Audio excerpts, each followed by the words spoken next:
যিনি তার পরিচয় গোপন রেখে লিখতে বাধ্য হয়েছেন, কারণ যদি পরিচয় প্রকাশিত হয় তার জীবনের ঘটনাও হয়তো সাদ্দামের মতো জীবনের ঘটনাই ঘটবে। প্রথমে কবিতাটাই পড়ি। বরফ চাপা আদর। মাঘের শুক্ল ষষ্ঠীর সিকি চাঁদ মুছে গেছে আকাশ থেকে। হিমেল হাওয়া, তবুও ঠান্ডা গাড়িতে চড়েছি। সাইরেন দিয়ে ছুটে চলছে গাড়ি, সাথে মা। আমি মায়ের কোলে নয়, পাশাপাশি শুয়ে। পেট কাটা, গলার নিচ থেকে নাভি পর্যন্ত। শনশন বেগে ছুটে চলেছি বাবার সাথে দেখা করতে। তবু আনন্দ নেই, বেদনা নেই, ব্যথা নেই, কান্না নেই, চিৎকার নেই। নির্বাক, নিশ্চুপ, পাথর হয়ে বাবাকে দেখব বলে ছুটে চলেছি। আচ্ছা বাবা,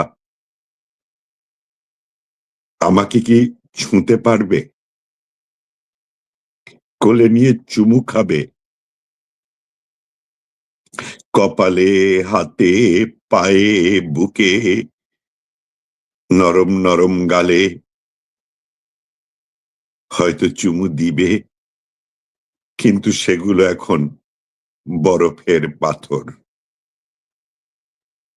এভাবে বেল্টে বাঁধা শরীরে আর কতক্ষণ? একটু একটু অস্বস্তি হচ্ছে, তবু অশ্রু নেই।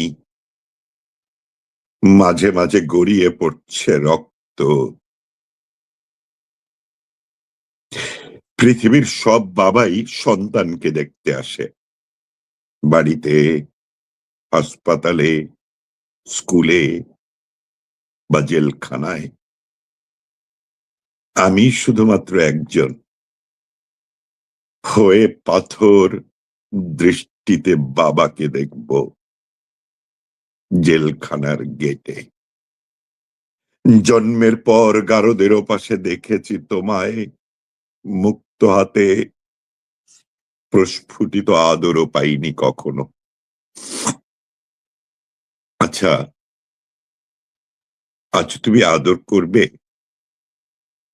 আমি বরফ শরীরে তোমার আদর নিব, শুষে নিব আমার সমস্ত কষ্ট, দুঃখ, যন্ত্রণা। মরুভূমির মতো তৃষিত বক্ষে শুষে নিব তোমার সমস্ত অশ্রু। আমার শরীর নীল হবে তোমার সব কষ্ট নিয়ে। জেলখানার প্রস্তর খণ্ডে আছড়ে দিব পৃথিবীর সমস্ত রং, লাল, নীল, ধূসর, কালো, সমস্ত রং। ফানুষের মতো উড়িয়ে দেব তোমার সমস্ত বেদনা। বরফ দেহে পৃথিবীর সব শিশুর কষ্ট শুষে নেব আমি একা। বাবা, আমি পাথর দৃষ্টি নিয়ে তোমাকে দেখব, আদর করবে আমায়। শূন্য পৃথিবী বোবা দৃষ্টি নিয়ে তাকিয়ে দেখবে তোমার আমার মিলন। বাবা, তুমি হাজির থেকো জেলখানার গেটে। আমি আসছি লাশবাহী গাড়িতে চড়ে তোমার আদর খেতে।